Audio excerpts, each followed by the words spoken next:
Started now, and if I can ask everybody just to mute their line, please and thank you, so that we can um, get started with our beautiful Maggie Paul.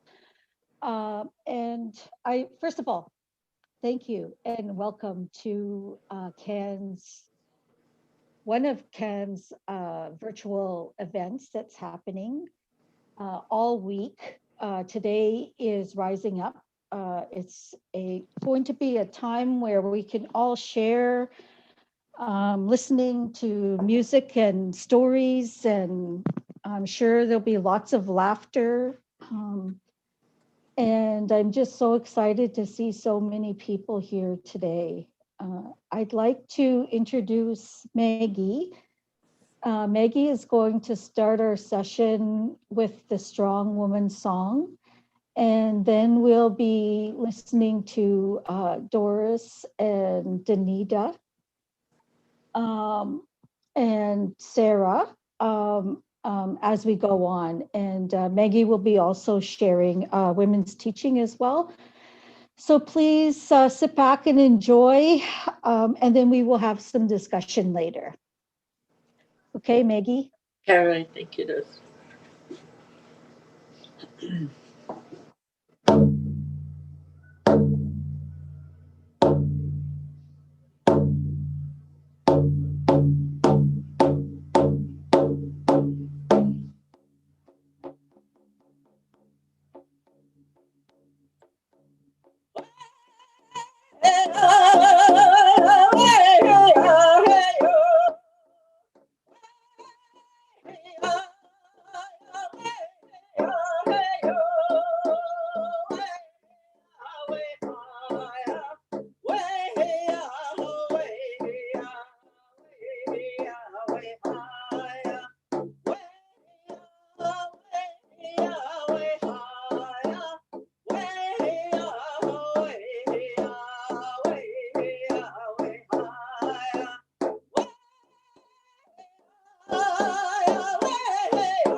That is, I love listening. I could just listen to you sing all day, Maggie. It wouldn't bother me.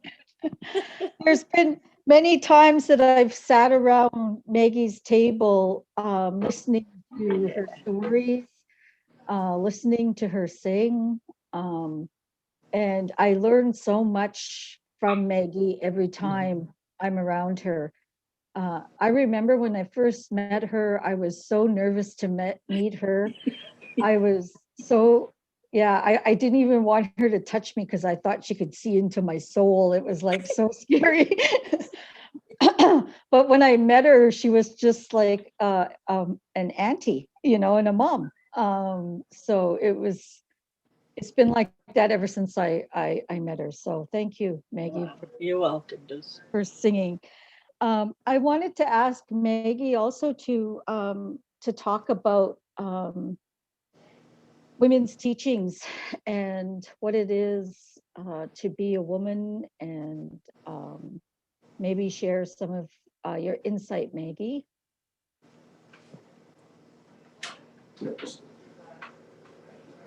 As I'm walking by.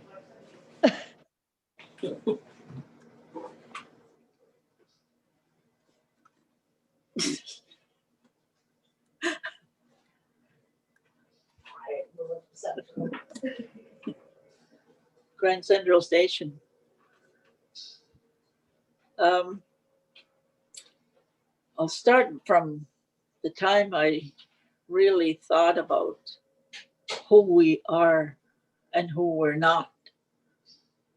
Long time ago, this was about, I would safely say, about 65, maybe almost 70 years ago.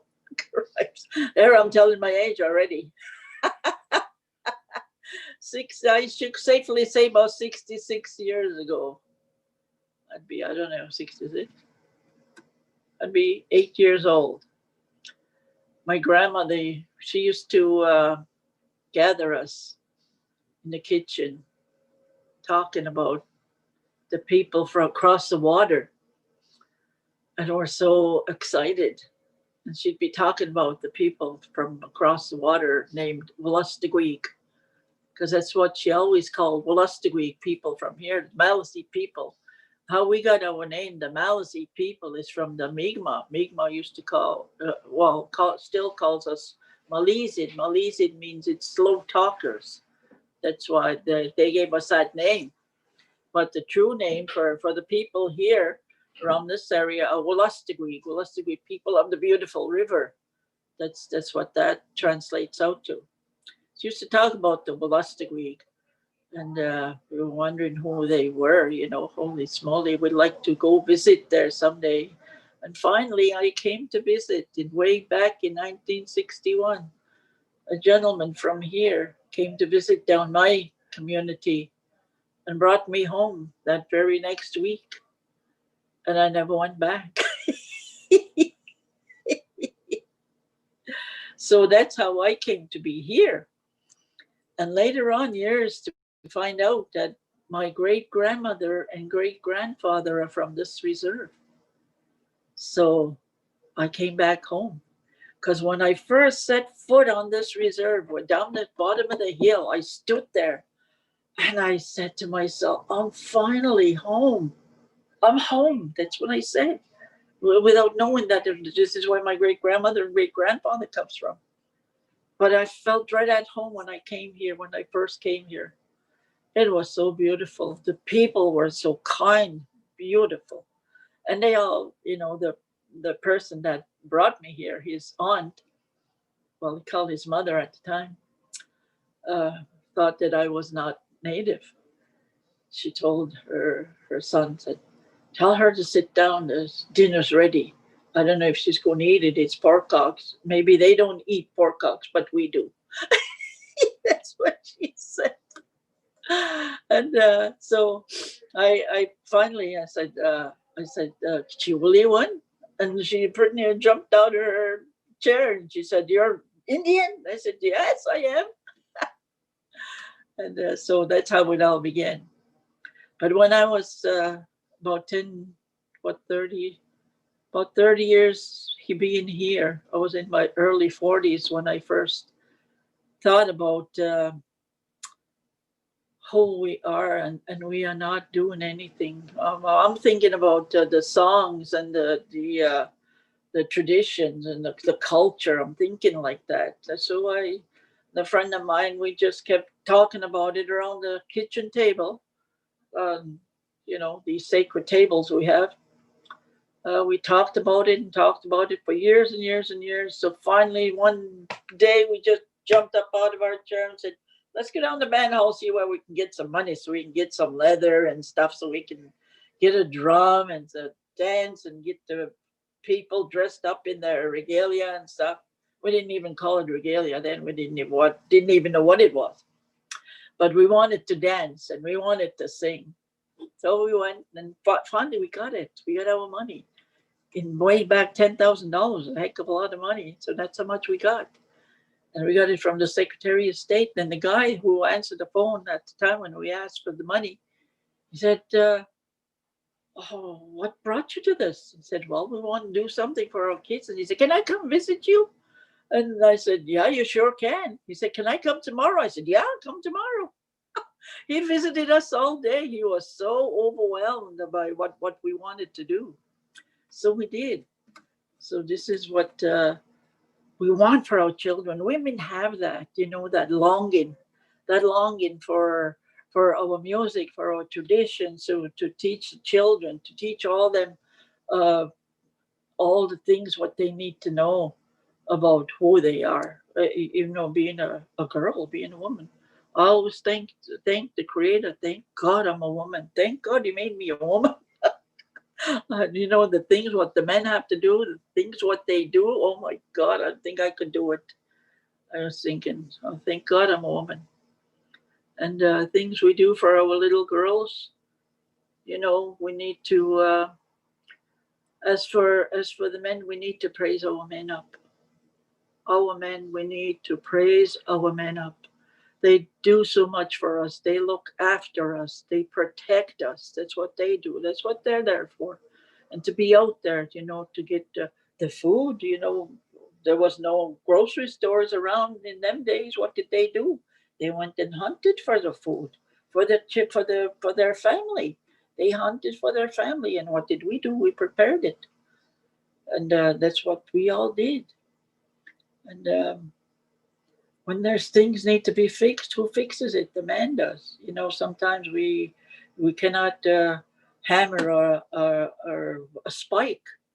Sometimes we're not that strong enough. Some women are. Some women are just as strong as the men are, but some women just can't do it. But I'm always trying. I'm always doing what I need to do. But this is what it's all about, to help one another. Being a woman is really something else. We have the framework of being a woman. We're tender, and our bones, our structure is different than a man's structure. Even our footwear, our spike heels. You don't see a man wearing a spike heel. Well, once in a while you do. Yeah, I like that. When I see a man wearing a spike heel, wow, right on. I love that. Yeah, yes, sir. And the dress is what we wear. The men can wear that too. They can look just as good as we can.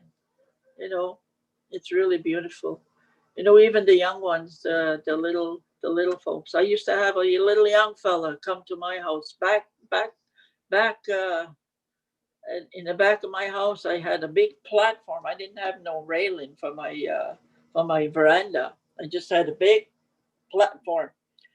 And he comes over. He was only about 6 years old. Comes running over, and he says, "Can I use your back porch as a stage?" I said, "You sure can." And it all started from there. Oh my God! You should see the girls. He had pageant upon pageant with all the girls, and all the girls loved him so much, and we still do. We love him so much. He's our chief right today. As of right today, he's our beautiful chief, and he does so good for our community. We were the ones who sang for the tree last night. And I was thinking about the tree too. You know, the songs I'm always singing about music. I was thinking, gee, nobody ever sings for the tree. How come? Is there a song about the tree? And then I remember somebody saying there is a song for a tree, Oh Christmas Tree. So I said to myself, well, I'm going to see if I can do my language, see what I can say about the tree. So I started last year. So I thought, well, I'm going to write a little song for the tree, and I'll use the lyrics of the Oh Christmas Tree. So I did. So that's what we sang for the tree last year, and we sang for it again last night. The same song. And I said, next year, by G, I want everybody singing. I want everybody to learn that song, Oh Christmas Tree. And the song that I sang about the Christmas tree, I thank the tree for being here. And I thank the tree for coming back every year. The tree is there. And I thank the little children all around the world, all the little children of the world. I thank all the children that are there. Everybody's welcome around the Christmas tree when we're all singing for the Christmas tree. And we do a smudge before we go around the Christmas tree, do the smudge. I got the little boy that was there. I got him to come around with me, but he didn't walk. He ran around the tree, which was really beautiful. And the women that were there, they really loved the song. And I'm just made up of music. I guess I love singing, and I like to. Sometimes I think maybe I don't even know how to create a song, but sometimes songs come to me. Not very much, but sometimes it comes. And the songs that come sometimes have already been, the songs are already here, but they've been forgotten. And the ancestor reminds me. He said, one night I was dreaming. He said, you got to bring the song back. And he sang the song, and it was the humble song. He sang the humble song. And I said, oh, gee, I'm going to start singing that. Yeah, that's right. Everybody's forgetting about the humble song. We forget to humble to one another. All the, our grandmothers, grandfathers, the children, women and men and everybody. We forget to humble one another. And so this is the song when he told me to sing. And a week later, I dreamt about him again. He sang another song. And he said, the young folks are forgetting how to court one another, how to, try to get a girl and everything. And I said, holy smoly, he sang a song, and the song, what he sang, he said, take my hand, walk with me together, you and I. And then always remember, sweetheart, I will always be there for you. Oh my God, what a beautiful, beautiful song. And whenever the powwow is on, Basazim, he's the MC, Basazim will jump off of his stage, and he'll go and starts to dance off the two-step or the round dance. And then he'll get all the people together. He'll go grab a guy, and he'll grab a girl, and then they're all smiling and laughing and shy and everything else. But oh my God, it's so beautiful when you see them dance around. It's something else. Is everybody muted here? Why can't I hear anybody else? Yep, everybody's muted. Oh my goodness, why? You want to hear them? Oh, of course, somebody might say something. And okay, if you guys want to. It feels better. Please. Hi, Oh, there's Doris. Jessica. Yes. Jessica is from my homeland too, out in Saskatchewan. She is? Oh, yeah. Wow. Nice. I'm just soaking up the beautiful teachings. That's why I'm so quiet. Oh. Oh. She's not usually quiet. Oh, I miss the girls from Toronto when we used to sing over there. Oh my God, we gather over there and sing and sing and sing. Wanda Whitebird. Yeah, Wanda Whitebird and all the gals that are they're from all over everywhere. Yeah. Yeah. When on Wednesday nights, we gathered there to sing. Yeah. And my God, sometimes we could just raise that roof. Yeah. Well, that's what we did in where was our last AGM? In Montreal. do you remember at the end of the banquet you sang, and everybody was dancing, and yeah, it was great. I love listening. That was awesome. Yes, Yeah. I love that. Yeah, You but know, when you, go ahead. I was just gonna say, you know, when you're dancing, when you're singing, you don't think about nothing else. Mhm. Just you're in a zone. Yeah, in a good zone. Yeah, yeah. Maggie and Kathy Martin are the two women that I've learned so many songs from. And yeah, it's such a great honor to have you here, Maggie, and to listen to you singing and sharing your stories. And thank you to Pizzazm for helping us get you online. You know, Pizzazm is another very powerful role model in our community.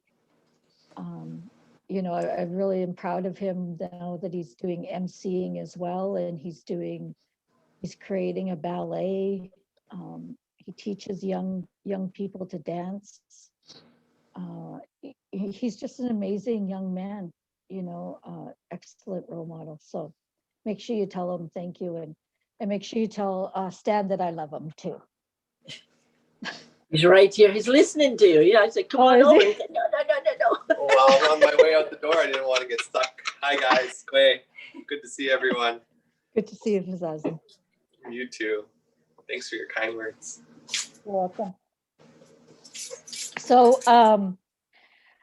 next we're gonna ask Miss Doris Kelshay Yes. To talk.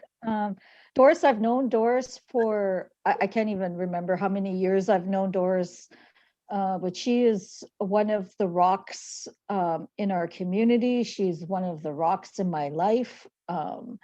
She's someone who I admire and look up to. She's also a grandmother and a great grandmother. Even though she does not look like a great grandmother. She's a mom. She has her son and her will be doing a webinar later on, I think next week. We will make sure we share that information on our CAN website and our Facebook page and Twitter. So I've known Doris for a long time. She's one of the women who started VOW, and she also wrote the first EON strategy, Environments of Nurturing Safety strategy.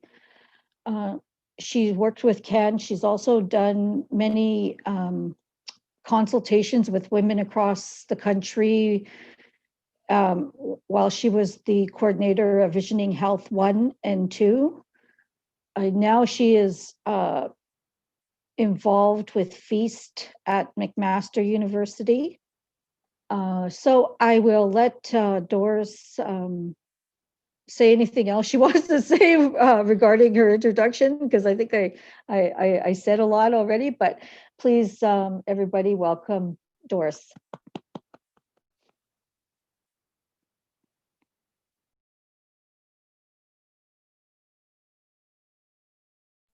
You're muted.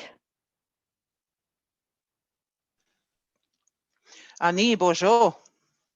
Kwenda is het Nishnikas, Wawash Keshndote. Nishnabe Kwendel. I just shared my spirit name with you. My Nishnabé name is Kwendagazit. And our languages impart worlds in one word. You could experience an entire world, a very holistic experience when you understand the language and you understand the nuances of it. And so my name, Mkwendagazit. If I were to translate that name into just using my Western mind, my Western way of thinking, I might say that my name means giving voice. But that's the Western translation of it. But in Anishinaabe, my name actually imparts, it means the one who speaks of the one that speaks the truth when it needs to be spoken. That's my name. So that's my Anishinaabe name. And I've kind of grown into that name actually. And I just wanted to share with you a little bit. But before I do all of that, I want to respond to Jessie's, some of what she talked about to all of us. And I want to say miigwech to you, Jessie. These spaces that we're in right now, this kind of space, even though we're virtual, these spaces are really important. And, there will be an opportunity when your daughter will join these spaces. She might be sleeping right now. We've all been there. But we've also been there as the mother, as that mama bear that you are. And I just want to encourage you to keep uplifting your daughter like you're doing, and love her where she's at right now. And I could tell that you love her. So I just want to say, keep encouraging her, and these things will begin to happen.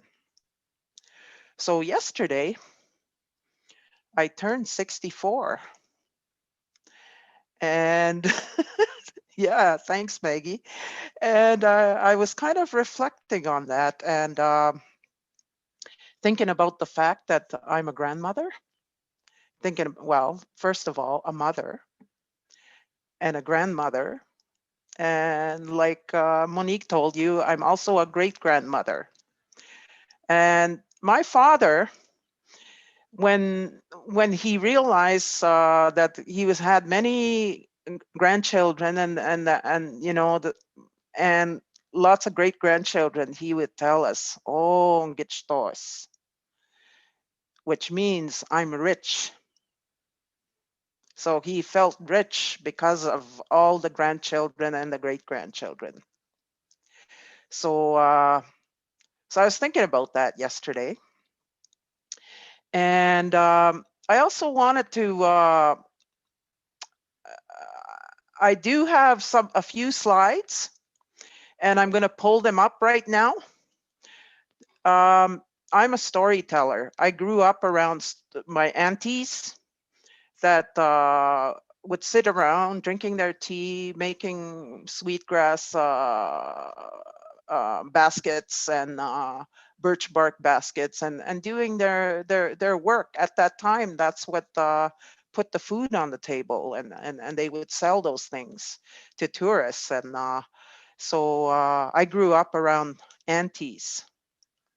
And I think the role of aunties, I take that very seriously.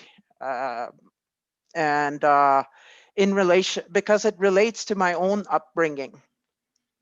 And where, there are some people in our community that grew up without mothers. And I'm one of them.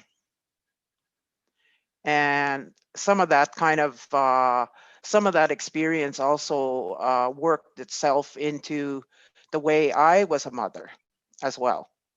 And so an auntie and our aunt looked after us for all of her life, and she lived till she was 92.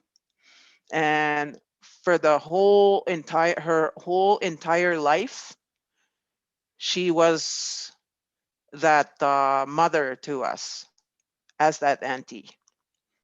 And in our language,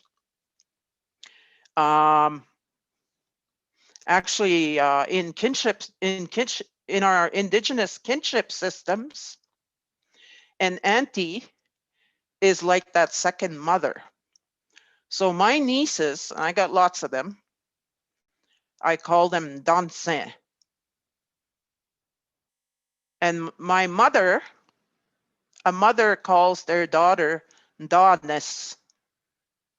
And sometimes people will say dansins to their own daughter, but that's actually the other daughters that you have. So, and I learned that from my Aunt Georgina. She always called us girls dansins. And that's part of the kinship system. And so she took that role seriously and did the best that she could. And so I'm gonna I'm gonna share my screen. And oh, nice. Nakota language mother is auntie. Yeah, that's good. See, our kinship systems, many of us don't know our kinship systems anymore. So it's really important to know who we are and where we came from. And but there is no opportunity to do that, because maybe you were scooped up in the 60s scoop, or you experience disconnection from your family and essentially disconnection from your community, and even more disconnection from your nation and disconnection from your identity. So it's that kind of wave that happened with all of us, with many of our people. And I want to share a picture with you right now. I'm going to share a screen. Share.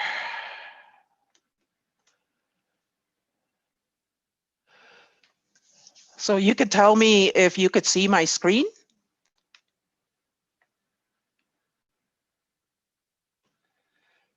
Can people see it? Yes? Okay.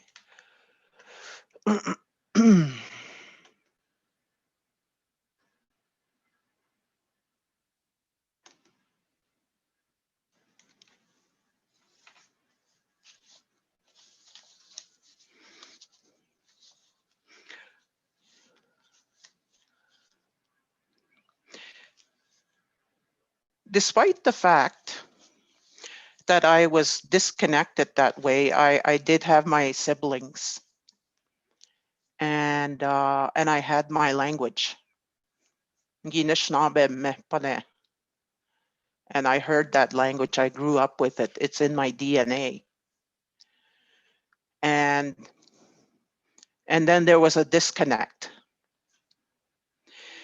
And I learned something one time when I was asked as an HIV positive Indigenous woman to take part in a social marketing campaign with the Anishinaabe Nation, with the Union of Ontario Indians. They wanted to do a social marketing campaign to address self-esteem issues with our young women, and also with women that are living with HIV.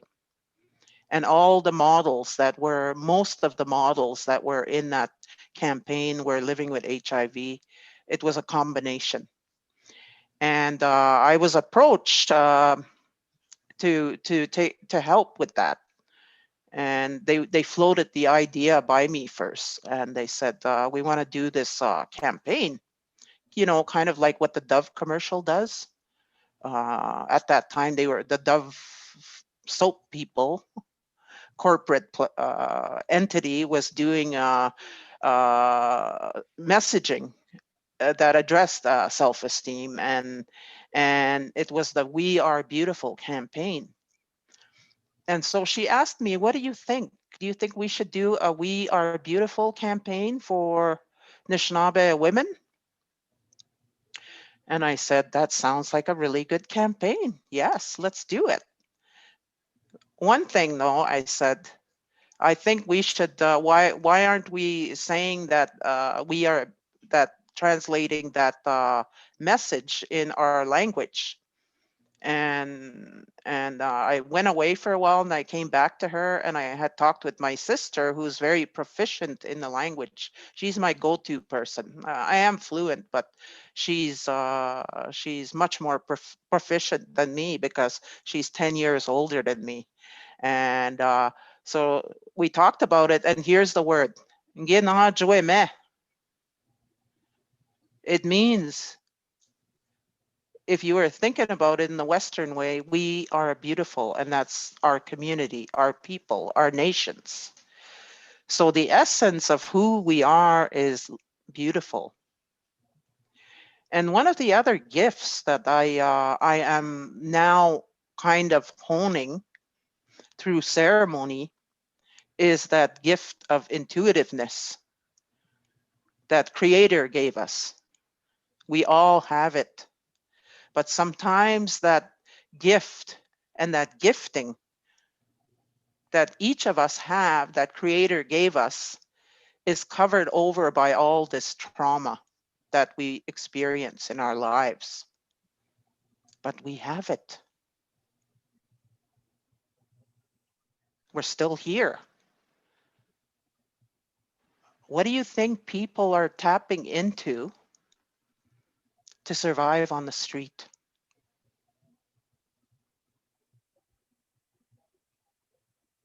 Unknowingly tapping into that source and that gift. It's not unique to me, but this came to me from my fast. This is the first thing I got out of my first fast, was about this mishkoen demoen, that strong mind, that good mind. That's what we do when we do ceremony. We're tapping into that source, that spiritual source that's kept our people going. And we're honing our intuitiveness. That's why we do ceremony. And Creator gave us that. We're very spiritual people. I wasn't always spiritual.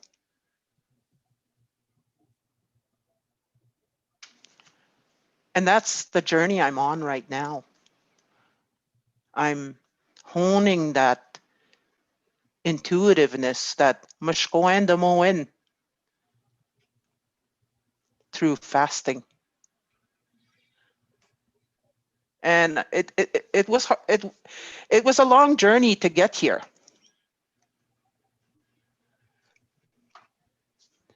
And part of that journey involved supporting women, because I myself am a woman. And I talked about my experience of not having a mother, but having an auntie that looked after us.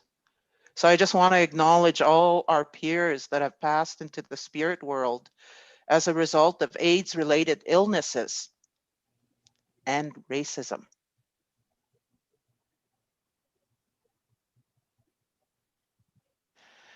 So these are some of the women from Visioning Health, the Visioning Health study, the research, which is more of a ceremony that this is a journey I've been on for over a decade now with Visioning Health. And these are some of the women we've lost from Visioning Health 1 and Visioning Health 2. And I just want to lift my hands up to them. Did you? Blaze is in the washroom. I went downstairs to the washroom. I had to do it in the washroom. Can Who's you make that? sure you flick? That is Renee. Renee, can you mute? Thank you. And I also want to acknowledge Creator, Jemnedo, and the family I do have. Biological family, we're getting fewer. My eldest brother, I've got an elder sister and an elder brother. There's only 3 of us left from a family of 12. I'm the baby. So it's been that journey, and my journey is not unique to me. Many of our people have experienced different ways of different types of journeys. And here, these are just 3 images of the pathway to my path to Wahpoosewyan, to that good life. From that baby with the messy hair, after our mother died, this picture was taken. But I remember, and I look at this picture now, and all the siblings that are in that picture, there's only 2 of us that are left, and that's the one that's holding me up. Her and I are left, and of course my eldest brother said, and I was the camera person, I took the picture, so that's why I'm not in the picture. And then that other black and white picture with the long hair, that's me. I've experienced a world of experience. I was in theater for 25 years as a professional actor. And this picture was taken in Paris when I was doing a residency at a theater school in Denmark. And I lived there for a while. And the picture to your left, that picture was taken in Mexico City when I went to my first international AIDS conference. And I was sponsored by the Union of Ontario Indians. They paid for my trip to go there. So I did have that support from within my own nation. That other picture on the right, I never really show this, but that's a picture of me with my eldest sister that's still alive. The 2 of us sisters are still the 2 aunties, the remaining aunties for all our nephews and nieces. That's me just before I received my my AIDS diagnosis, because I was diagnosed at the AIDS stage.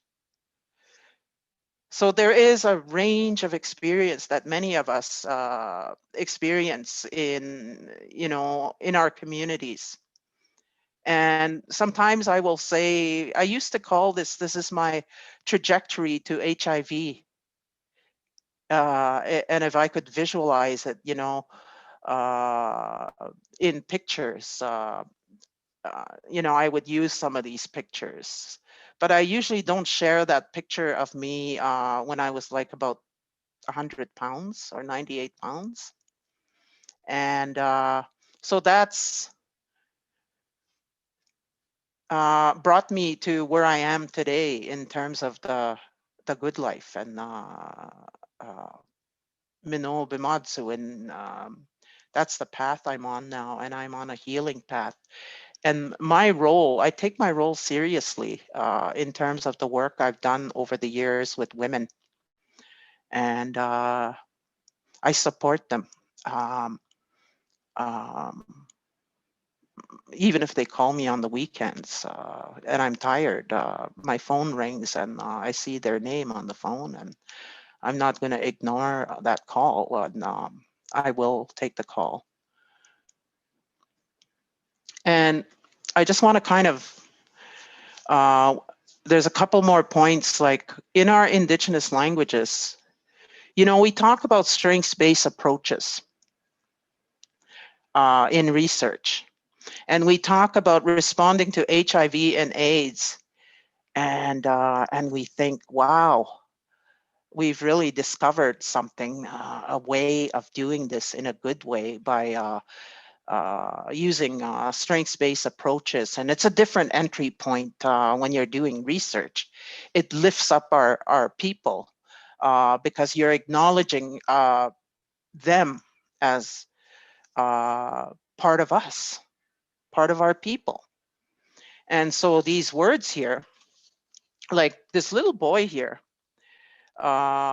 he looks very proud to be wearing his regalia.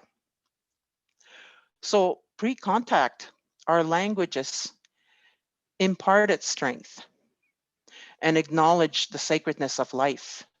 Like even in this word, kinaju. If I were, that first word here is ginaju. That you could say that to yourself if you're looking at yourself in the mirror, and you could say ginaju. what you're telling yourself is the essence of who I am is beautiful. And the second one, hinaju, you're saying that to somebody. So you would say, I would say to Monique, hinaju. So what I'm saying to you is the essence of who you are, Monique, is beautiful. And then the bottom one is what was on the title slide. Ginajwe me. That's for all our people. The essence of who we are is beautiful because we all have that gifting from the Creator. Surviving on the street as a teenager, involved in sex work. I was involved in sex work as a teenager. I was surviving on the street. I was a drug user. It was part of my survival because it was to help me cope with other things. But spirit, I think spirit has a way of tapping you and keeping you safe. And yeah, so I don't want to go on for too much longer. We've got other presenters, but this is the language. These are the strengths in our language. This wordle here, I've used this before. And so I'll just translate one. If you see where it says Niginaju, kind of big towards the right in big yellow letters, above, and then above it is language. And then right above language, it says Nagadoenim Kajijak. It means take care of your spirit.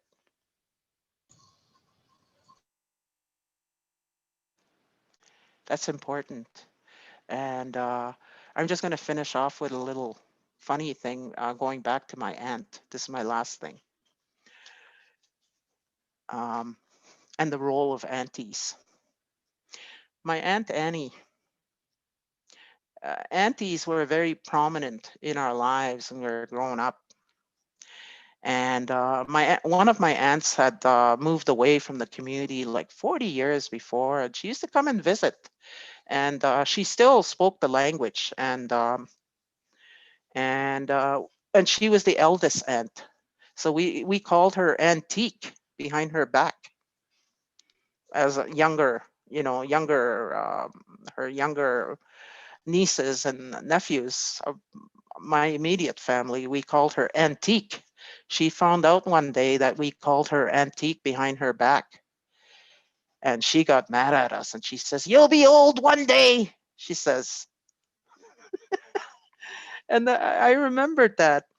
And in the last few years, like, some of these impacts in our community are still continuing.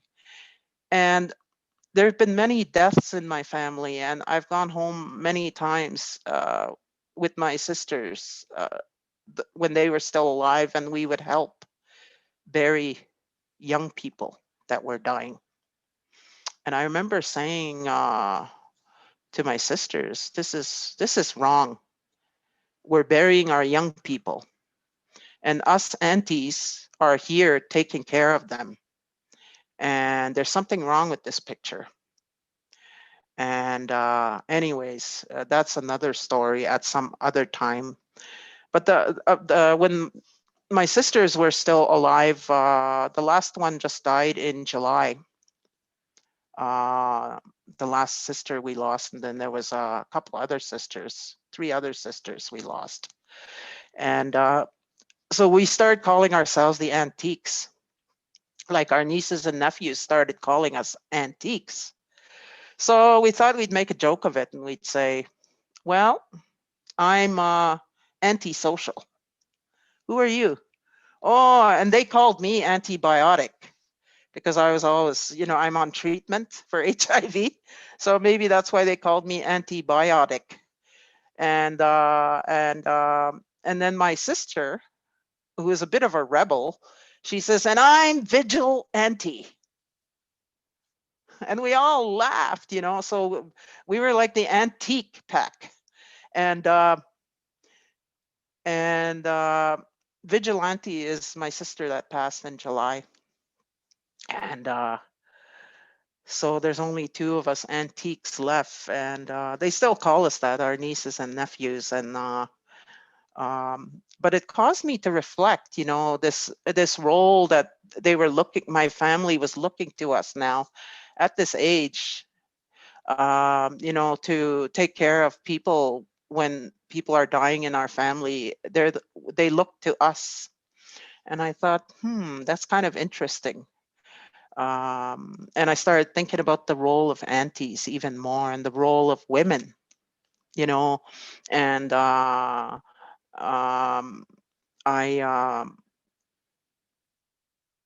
I think there's roles there that were always there. And I took that word, that vigilante word of my sister, and I thought about that word, because these things don't happen by accident. And I thought, our role as women and as aunties and as grandmothers and great grandmothers is we have to be vigilant, and sometimes we have to sit in vigil. We need more of these spaces. We need to have these conversations, as women. And in closing, I do publicly disclose my HIV status, because I think we need to talk about it more in our community and not be afraid of it. Miigwech.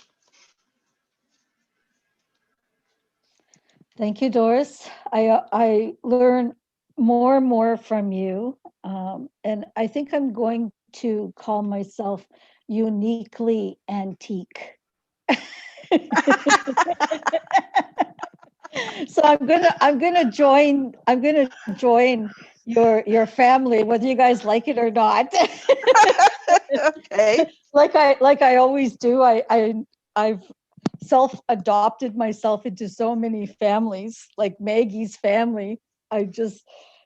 Now I know I can always just go there whenever I want and just hang out and spend time. And yeah, uniquely antique. Yep, I like that. Thank you so much. Well, you can join our group. All of you can, because there's a lot of aunties here online. And I know some of you aunties. Yeah. Good to see you, Connie. Hey, Connie. Gail, looking cool over there as usual. I'm so glad to see everybody, and thank you, Doris, for sharing that. I really, that's exactly why I wanted to do this session this way, because we have so much to share. We have so much to learn from each other. And, CAN has been going through big changes over the last year with our new leader, Margaret. And I'm seeing CAN blossom once again. And that was the main reason why I wanted to gather the women and to make it more of a kitchen table discussion, right? Our sacred table, as Maggie calls them. So that we can learn from each other and we can support each other, because that's what we're here for, right? I know many of you probably received those phone calls and those text messages from people who just need someone to talk to. Or else you see somebody walking down the street. I know I do this all the time. My kids always get mad at me because I see someone walking down the street and I'll go buy them a meal or a coffee, or just go talk to them for a few minutes, just so that they know that they're loved and someone is noticing who they are as a person, right? I still give out condoms to any of the girls that I see working. I just jump out of my car and go running over there and give them condoms. So I'm still that person. I still support everyone. Our next speaker is the beautiful Danita. What can I say about Danita? Besides that she's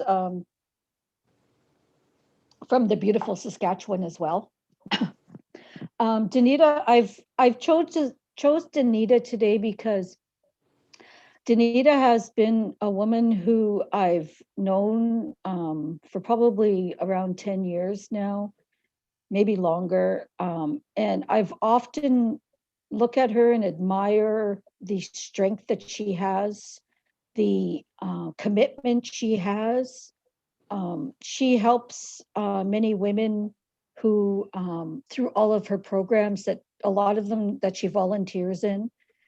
She runs a at-risk support group. I've seen and met up with her at different testing sites in Regina, where she will help people who are coming in to get tested for HIV, maybe explain things, maybe hold their hand, maybe just be there with them. So I admire that of Danita. I admire the spirit that she shares with everyone, and I admire her as a woman for the strong person she is. So, Danita, I'll let you introduce yourself, and thank you for being here and sharing. You have to unmute yourself.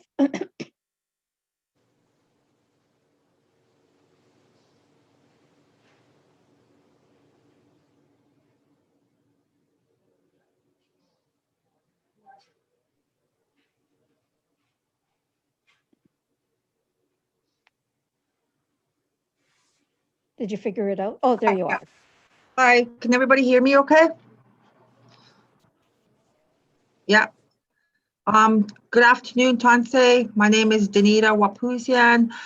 My spirit names is Lightning Rock Woman and Calls for Woman. I live here in Regina, Saskatchewan. I come from Treaty 4. This is my homeland. Today, I'd like to acknowledge land Treaty 4. I also like to acknowledge the ancestors and grandmothers, grandfathers that were here before me, before us. Today, I'd like to acknowledge the people who have passed away and gone on to the spirit world, that we're living with HIV and AIDS. So yeah, I was diagnosed in 2005, and I was diagnosed at a late. I was in my 40s when I was diagnosed. So how I got to my diagnosis is while I was living a very high-risk lifestyle. I was into my addiction really bad, and it took me a long time to get out of that addiction. But I had a lot of support out here. Yeah, so like a year after my diagnosis, I was hired by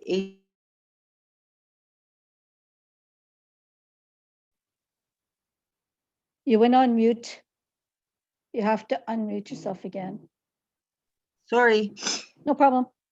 Okay, so like a year after my diagnosis, I was hired by AIDS Program South Saskatchewan, and they hired me to do the needle exchange, being a needle exchange coordinator.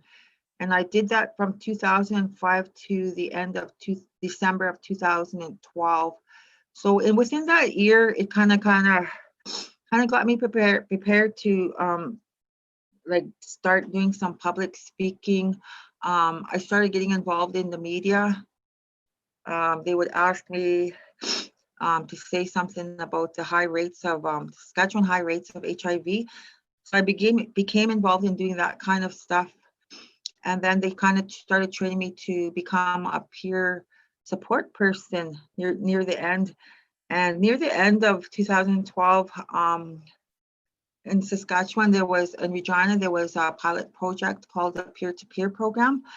And so I had just started going to do that, but then at the end of the year is when I probably hit my rock bottom. I lost a lot of stuff. I lost my son.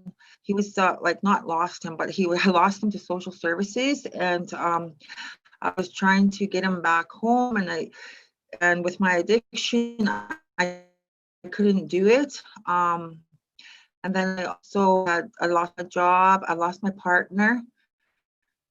I lost my home, so I was like homeless.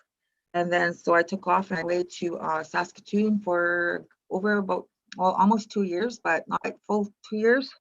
And then in 2014 is when I did my last treatment center. So all four together, all in total. And then I come home and to Regina, and I was able to get my son home because I did a lot of work on myself. I did drug screens for a whole year and some, and I presented those to my child protection worker, and then I was able to get my son home. And then AIDS program Saskatchewan contacted me and asked me if I wanted to come back. So they rehired me, and so I still do the Anyone at Risk support group.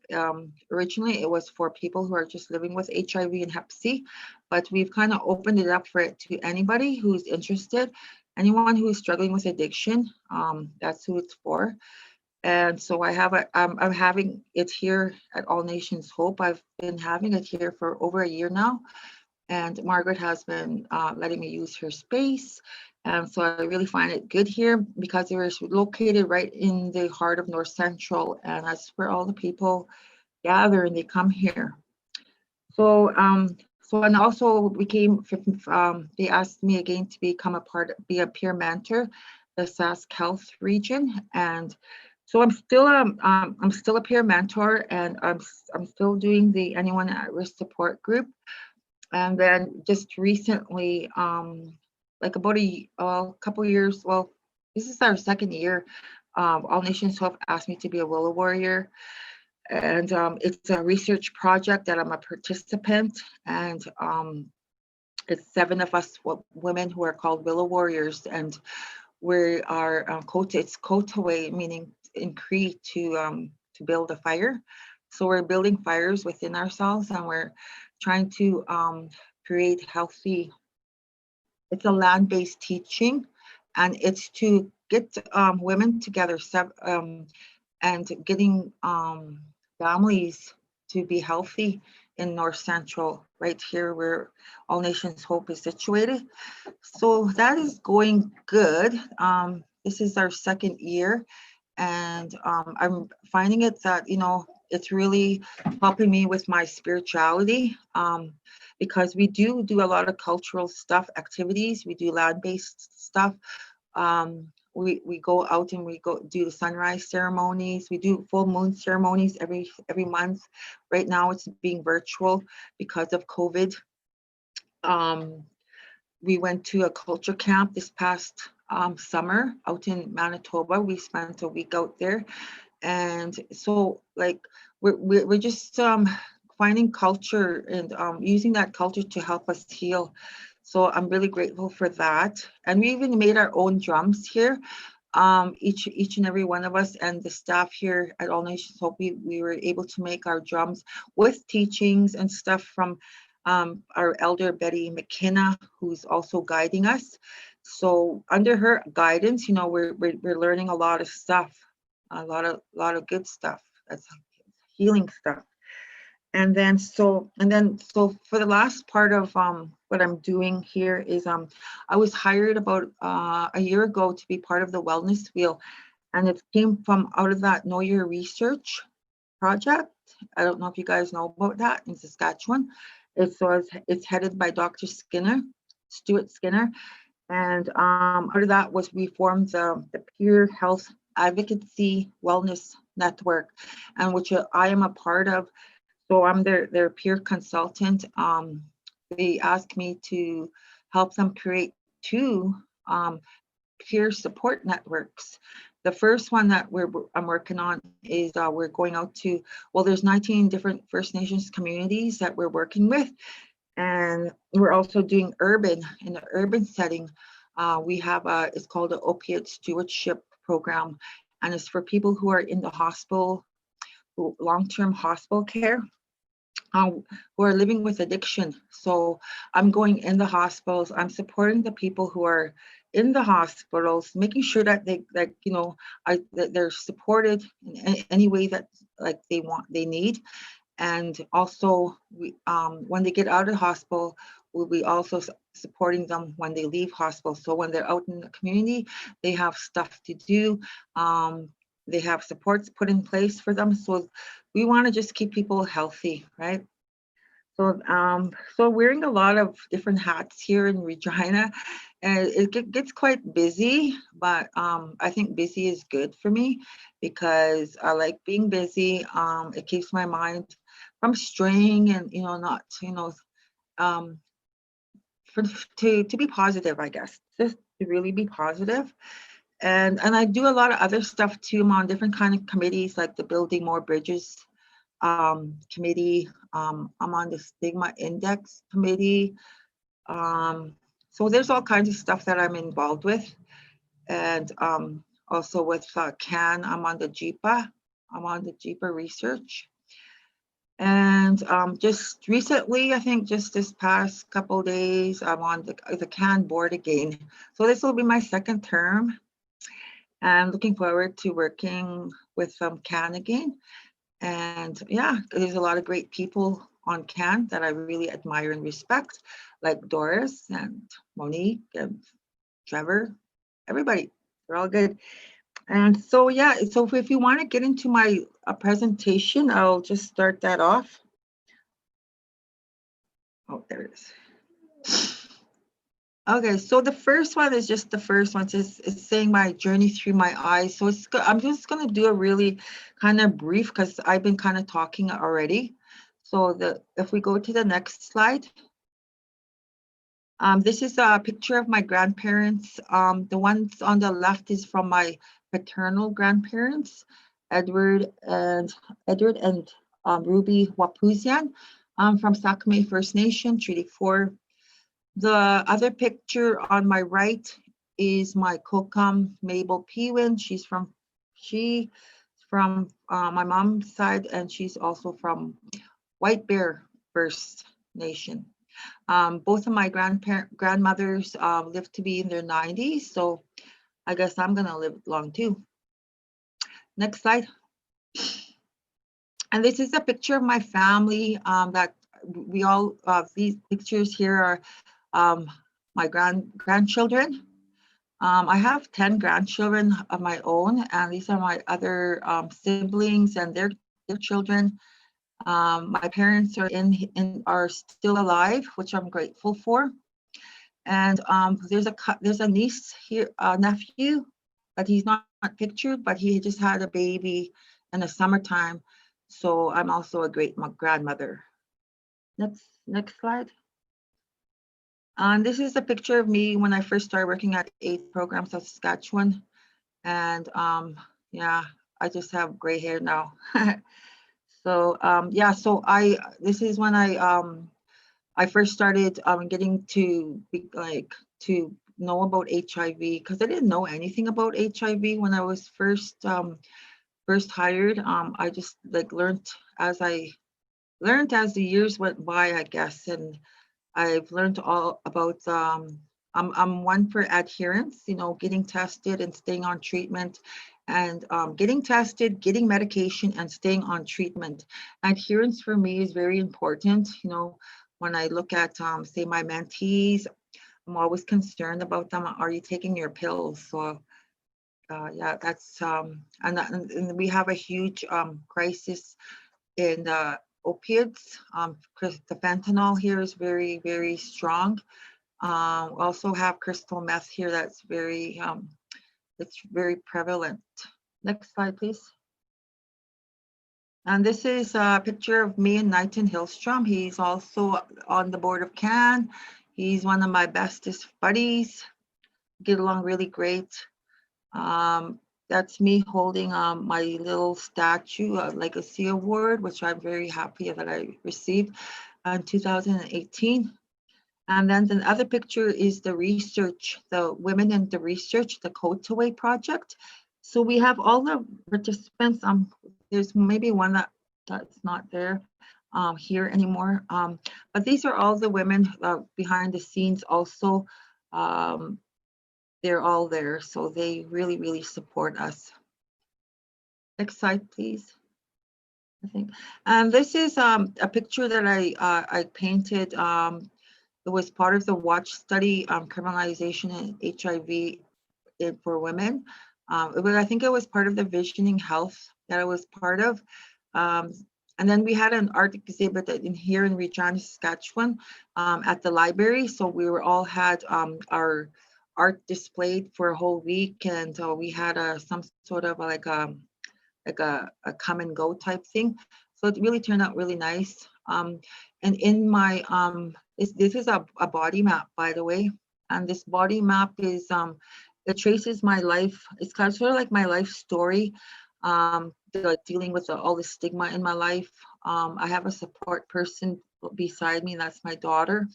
I'm always like, having awareness, be calm, love your condoms, be safe. And it tells a story about, how I kind of became infected with HIV. And so yeah, I'm proud of that. I still got that. And then I talk about gaps in the gaps in First Nations, and I really I feel strongly about the healthcare violence that our people face on a daily basis.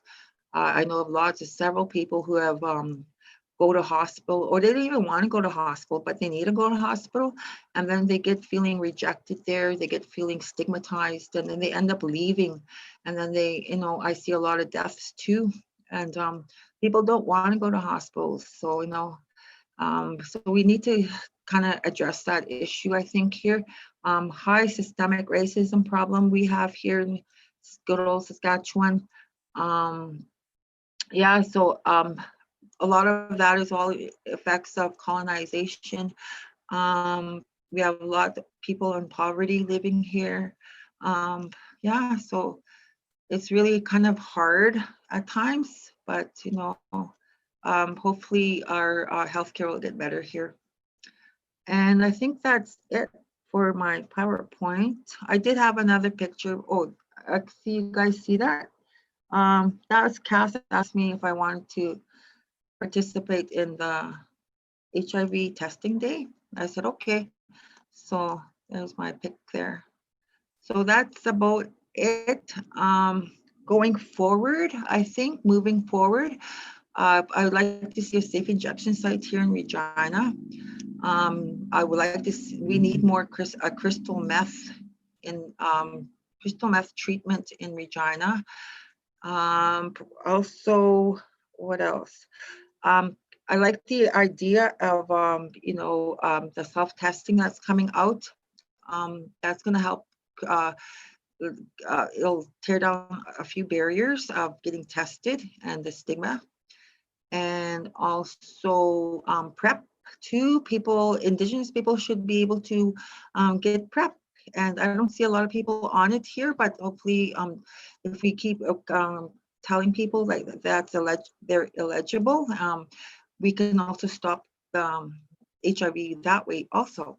And probably the last thing that I'm looking forward to is having that injectable HIV ARVs in your, I don't know when that will come out, but that's going to save a lot of lives too.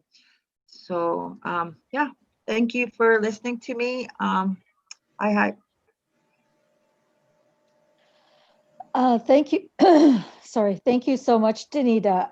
Thank you for sharing so much of your life with us. And I admire all the work that you do. It's just amazing. I've seen you grow so much over the years. And like I said, you're one of my role models. So very much appreciate you sharing with us today. You have a lot of really good points. There has been a lot of violence. And then there's also the challenges that we're seeing in healthcare, from people not being able to be treated fairly and with respect.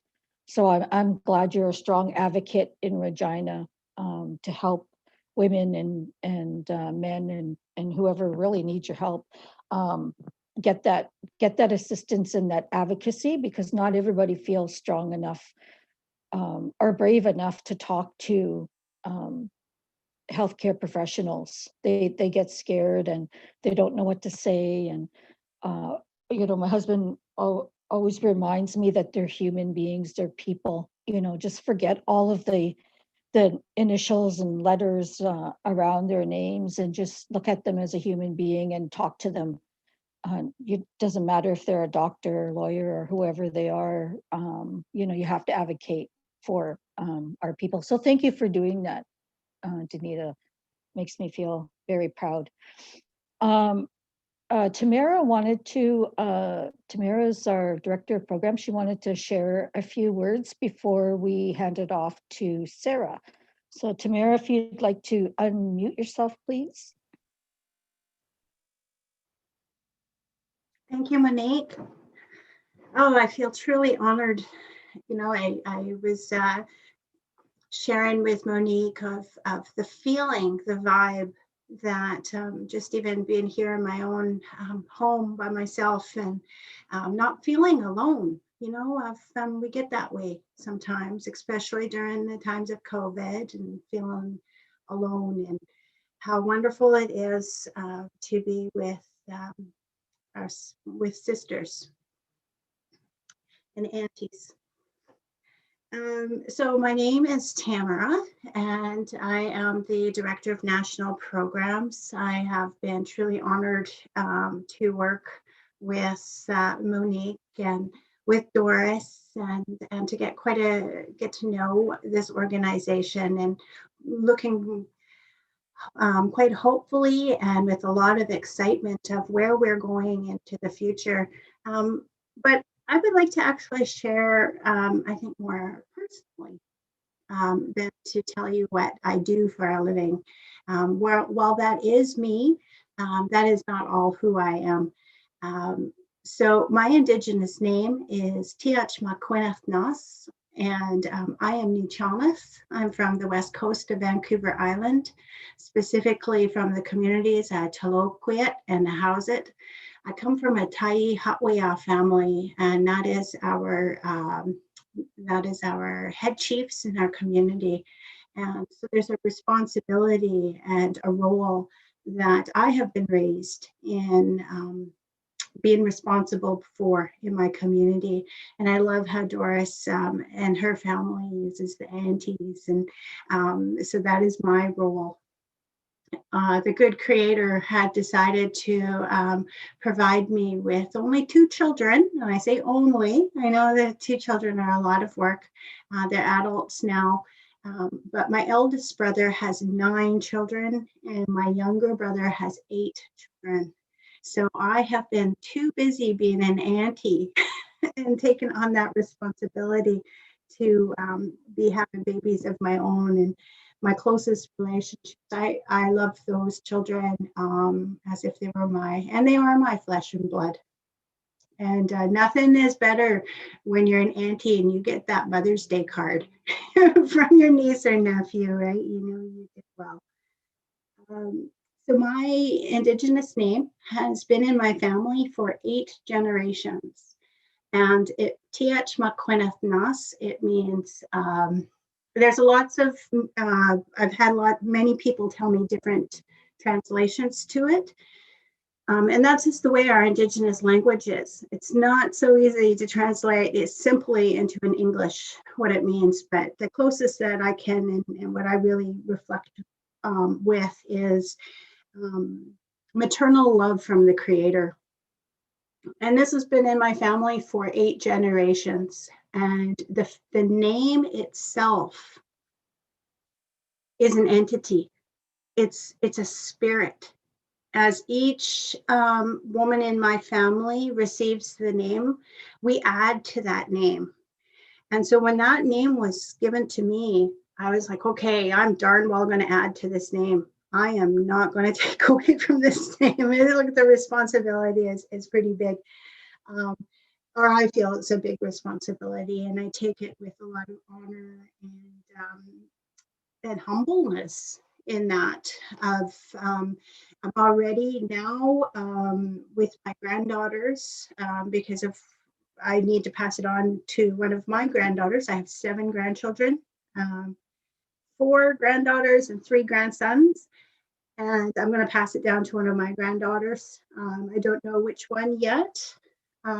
There's characteristics, and I have to talk to my elders about who will get the name.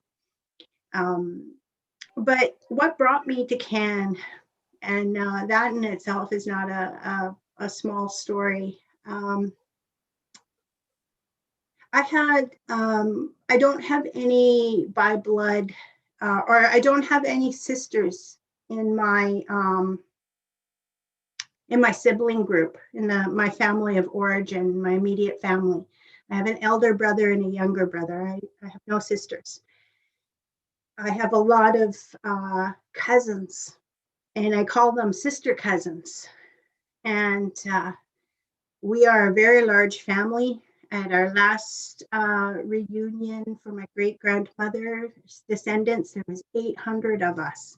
So I have a lot. My mother had 14 siblings, so I have a lot of sister cousins. And in the matter of 5 years,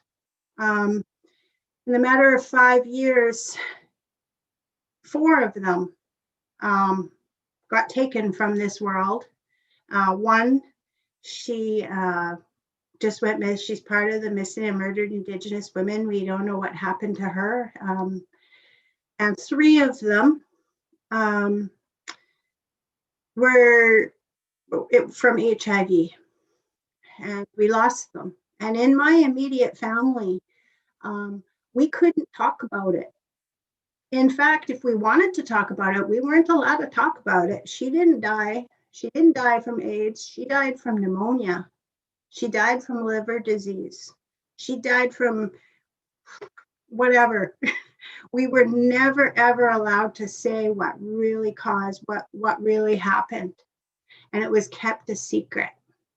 All the shame that was within our family, ourselves. And as I sat with my sister cousins on there, as we started to realize that they were passing. And I've always, had some sort of worked in health administration. I've always done this as a career.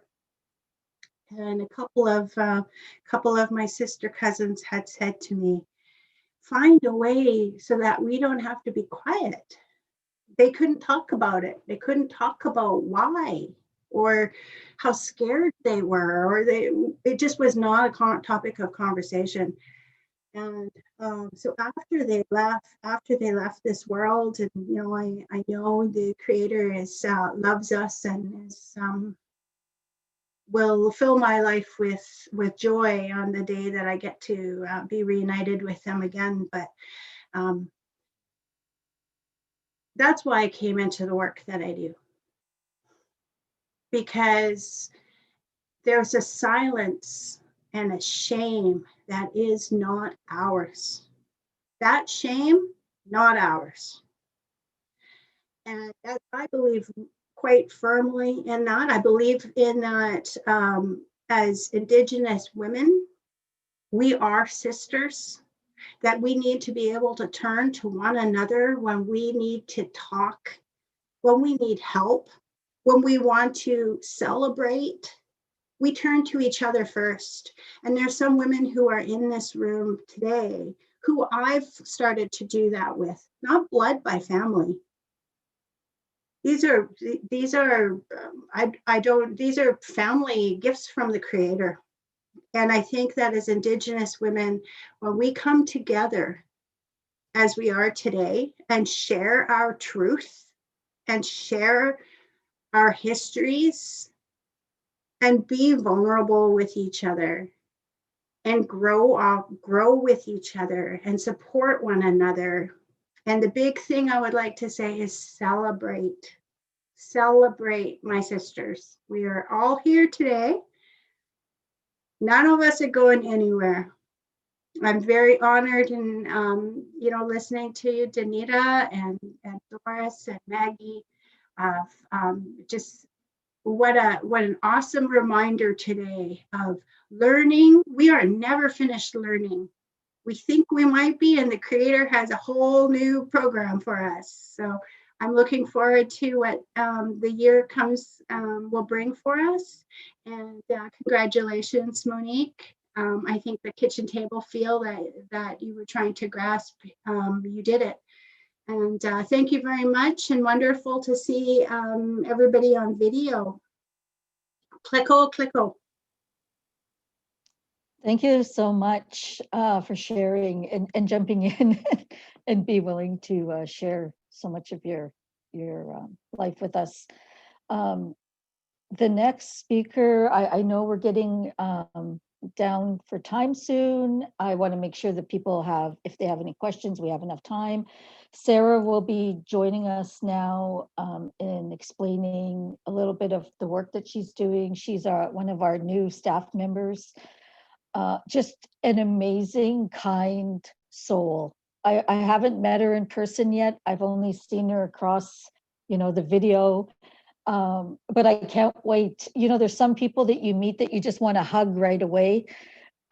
Sarah's one of those people that I just want to hug right away. So please welcome Sarah. Thank you. I'm like blushing.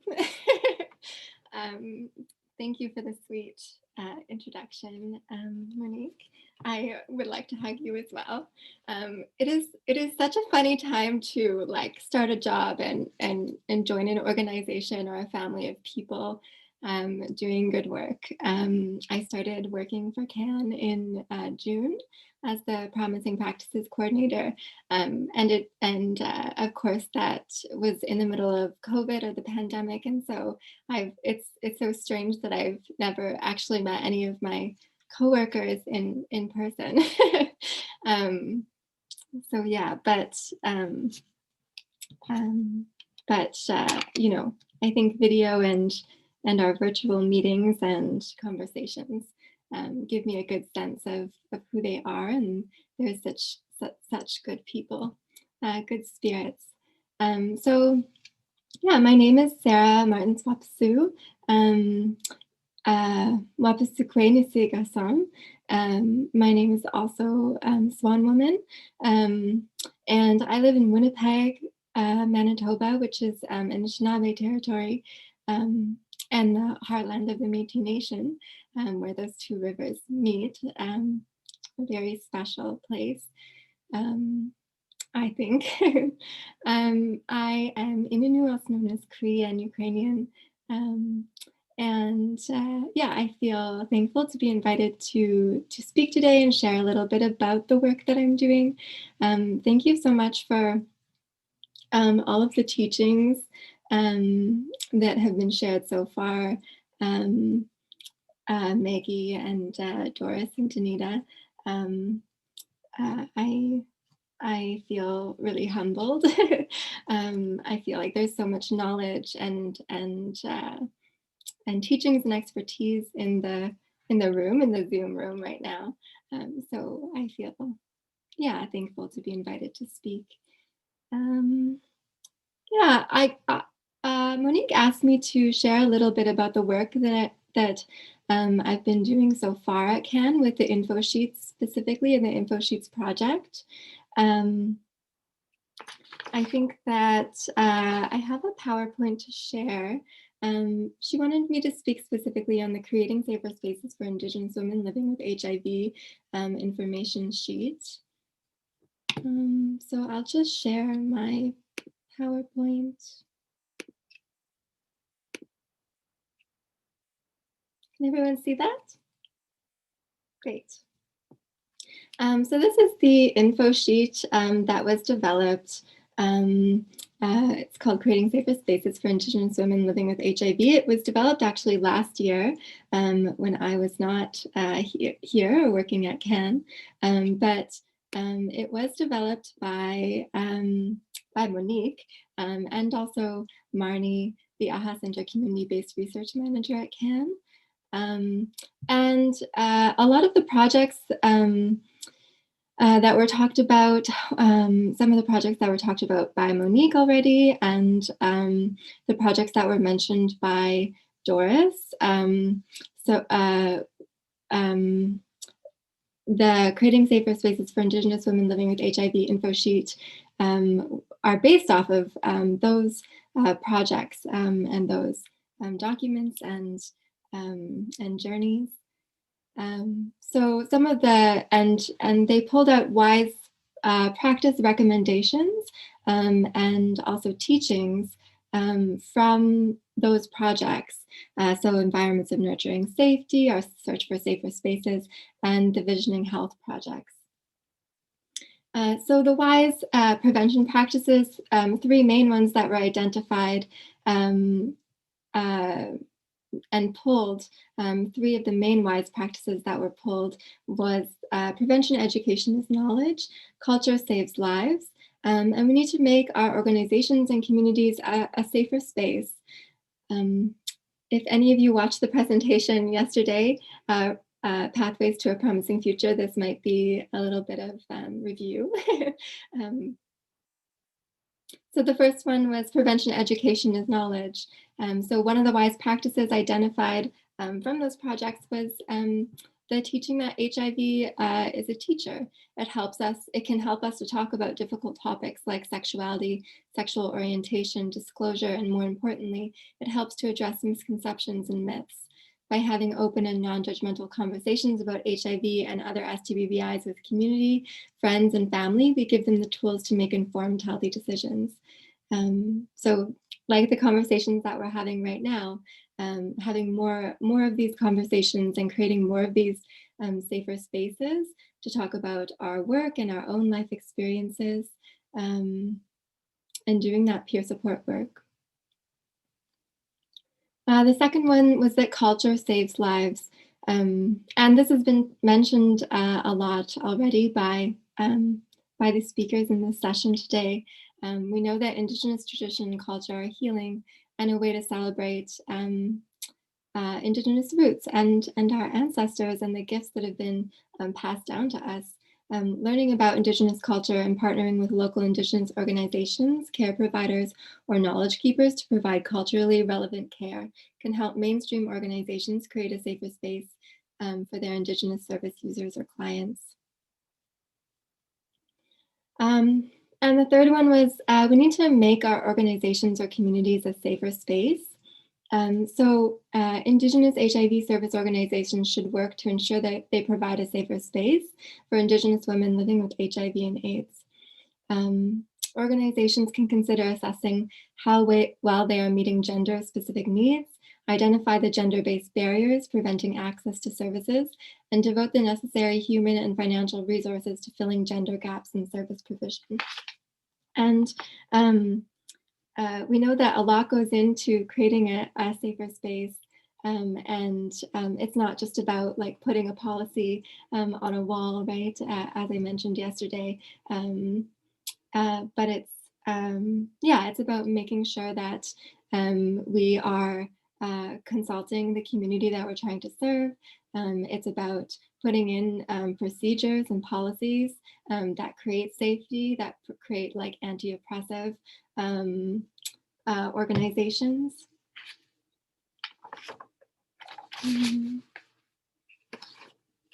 Some of the wise practice activities that were pulled out from those projects that were identified were to provide non-judgmental, gender-inclusive, and culturally relevant education about HIV, HCV, and STBBIs.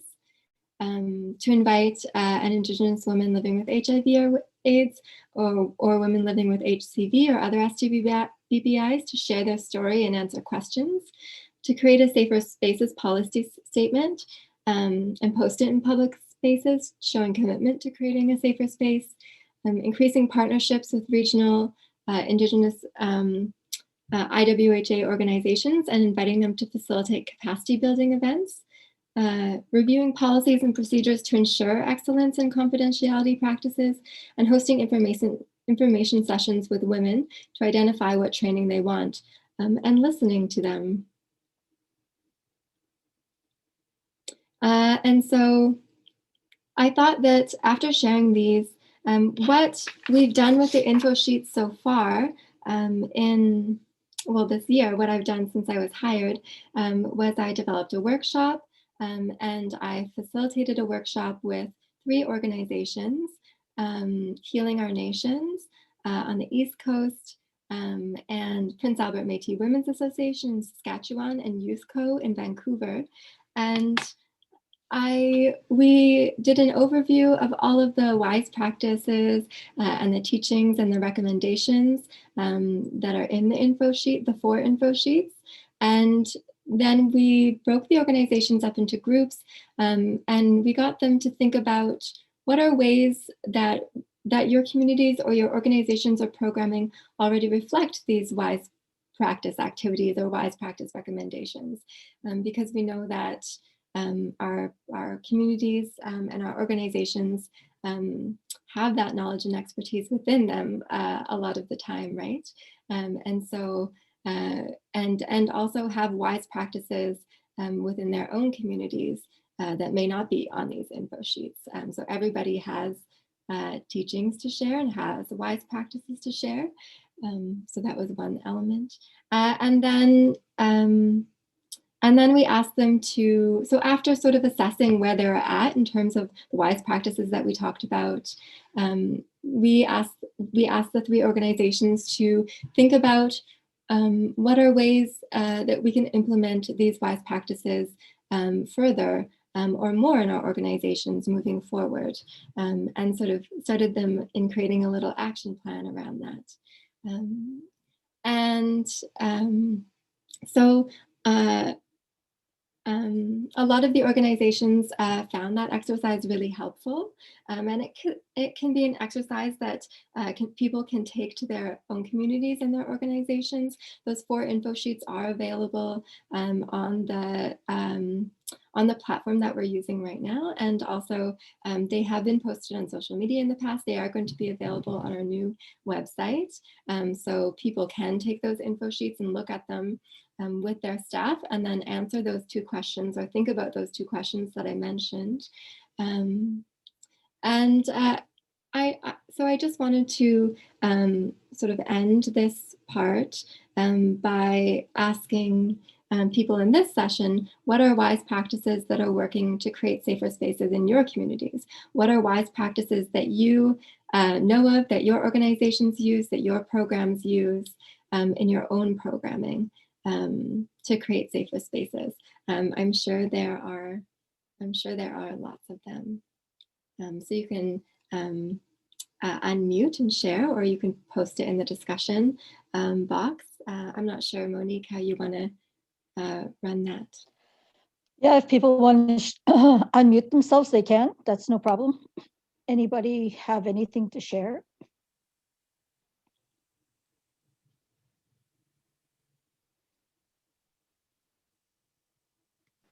Everybody's too shy.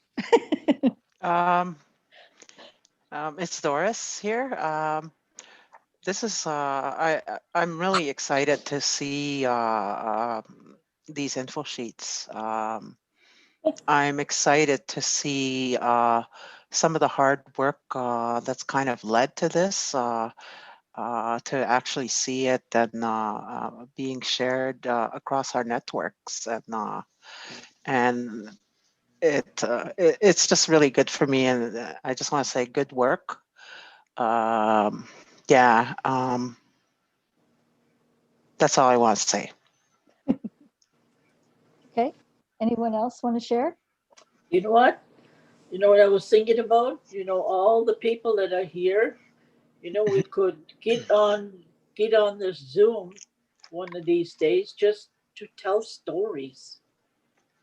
Just to tell stories, you know, any story It don't have to do with the work or anything. Might share a dream, or maybe walking down the road, how you felt like, or who you met, or anything. I It's so agree. beautiful when you see all these faces. You just want to grab them and kiss them and hug them, but you can't. I mean, it's so essential, because we need to see one another like this, because with this COVID, it's been almost a year already when I haven't seen one another. It's so important to share our, like Doris, she shared herself when she was talking about her, from the childhood on to the way she is now, the age. We already know how old Doris is. Well,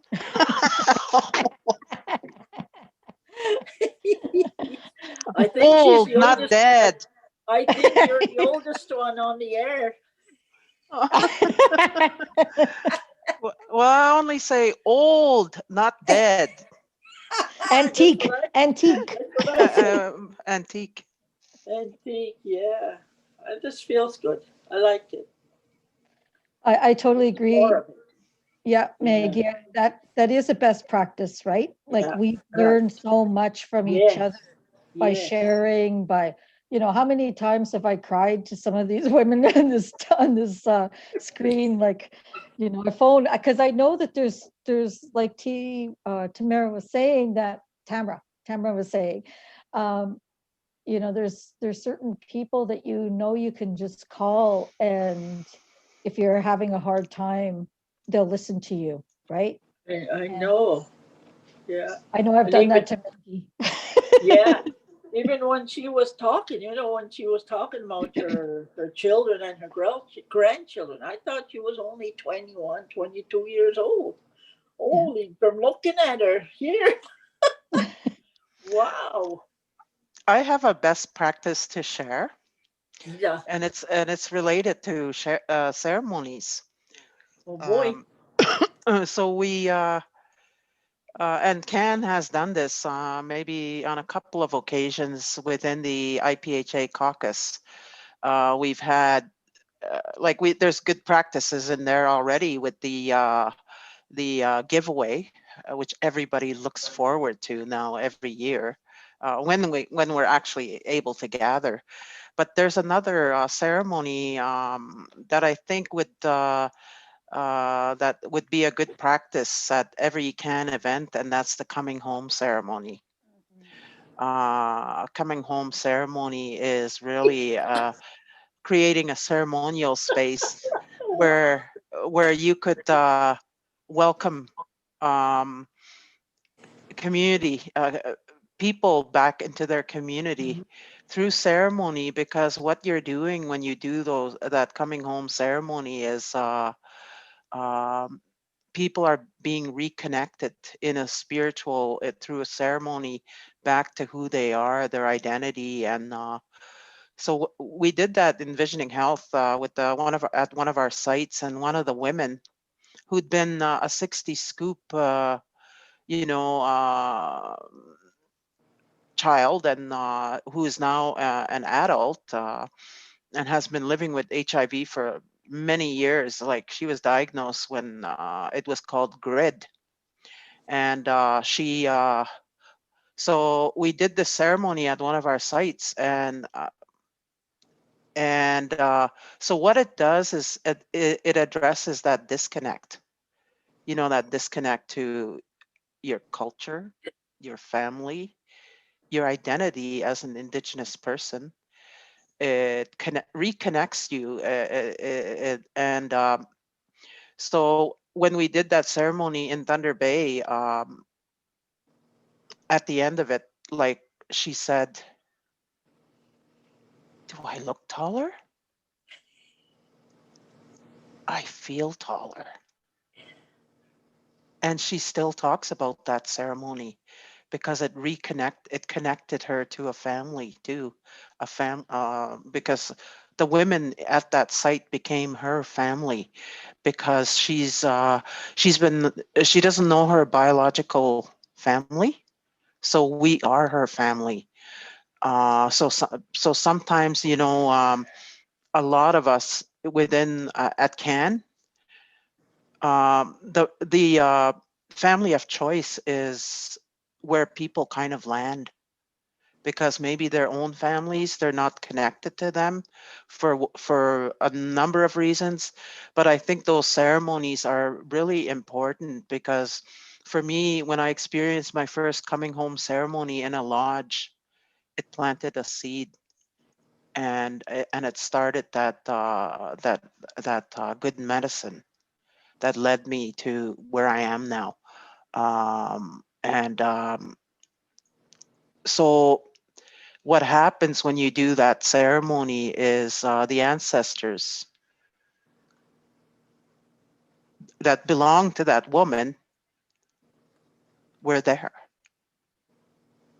It's like a reset. It's like some kind of a, I don't know, like, yeah. So I just wanted to share that. I think we need more of those kinds of ceremonies when we gather, and we shouldn't make our conferences so frenetic. We need to take time. We need to take time to do ceremonies. Yes. My 2 cents. Yeah, I totally Need to agree. take time to smell the roses, right? Mm-hmm. That's right, Maggie. Yeah. I want to, right now, I'm going to get. We can't hear you, Monique.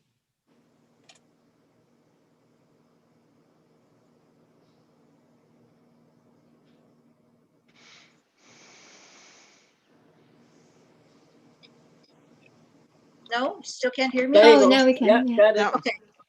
I don't know what happened. Right now, we're going to do, just before we finish, an evaluation poll that's going to come up. Sea to Sky will be doing a poll on evaluation. Of course, you know, we always have evaluation. Even in Zoom meetings, we have evaluation. So please take a moment to submit your answers or your comment. I don't think you can comment, but your votes, I guess, or your polls. I want to see if anybody else has anything to share before we go, or ask any questions to the presenters.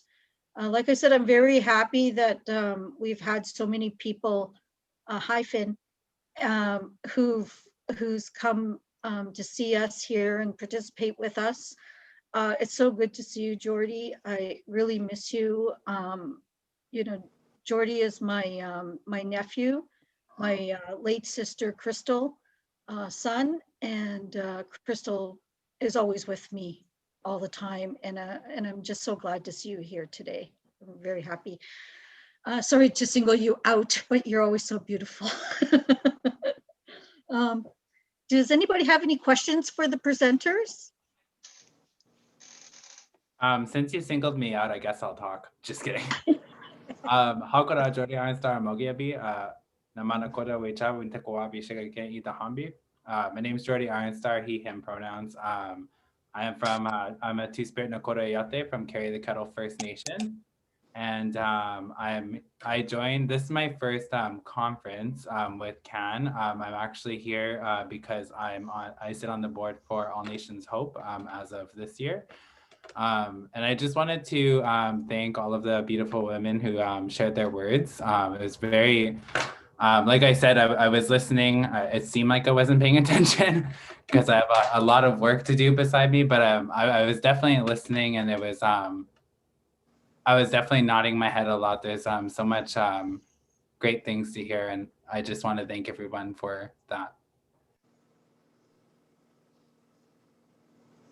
Anyone else? There's a few people that I know that I'm actually surprised that they're being quiet, but I won't single any more people out.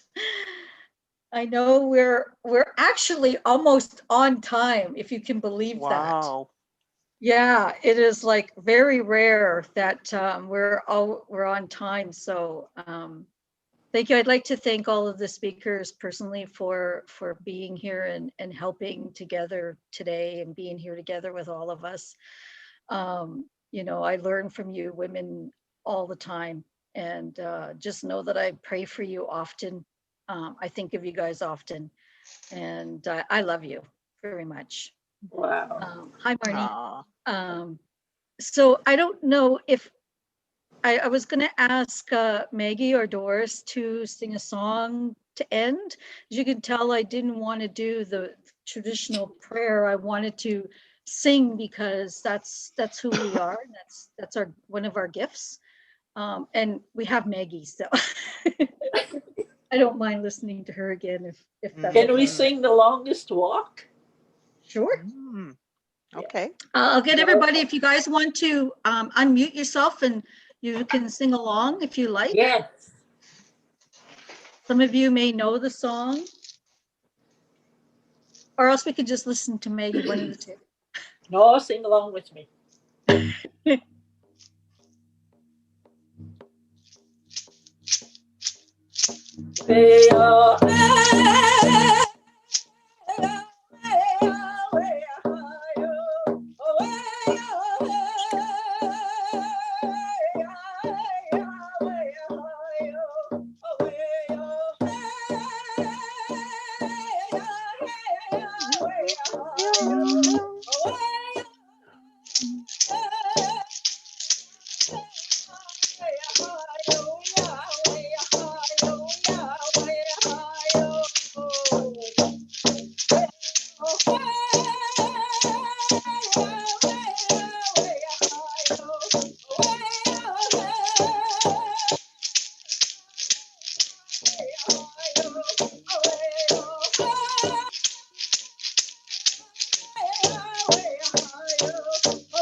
I just seen the little people there.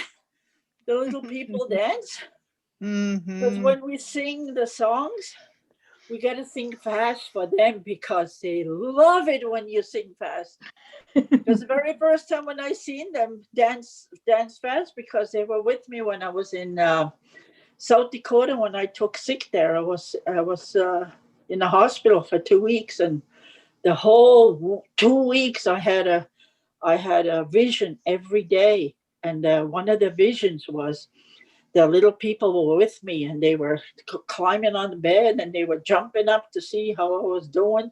They were so short that I had to, just jump up and see. And they looked so funny.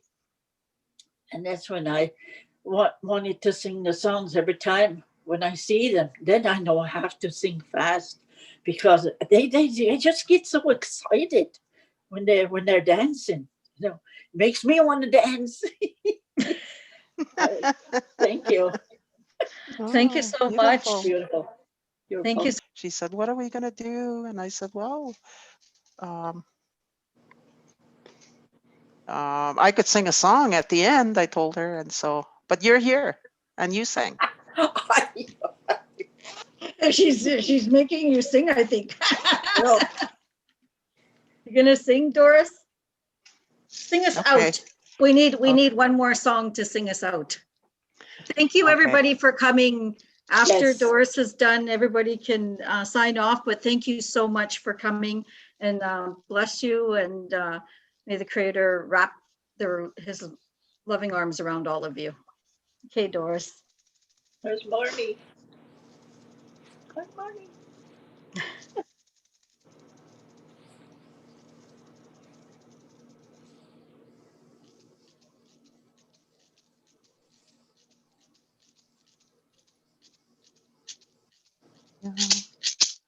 Weya, wehayo, weya, wehayo, Yahweh, yeah. Weya, wehayo, weya, wehayo, Yahweh, hey. Yahweh, hey, Yahweh, hey. Yahweh, hey, Yahweh, hey. Manito makwa kabana kaset. Manito makwa kabezwen mesnang. Weya wehayo, weya wehayo, Yahweh, weya wehayo,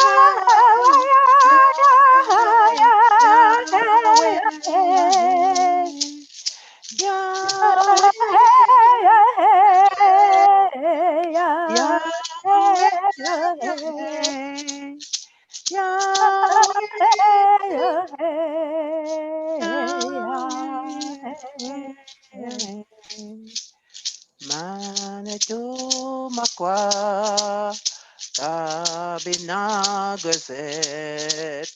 Manito makwa Beshwen Meshnang. Weya wehayo, weya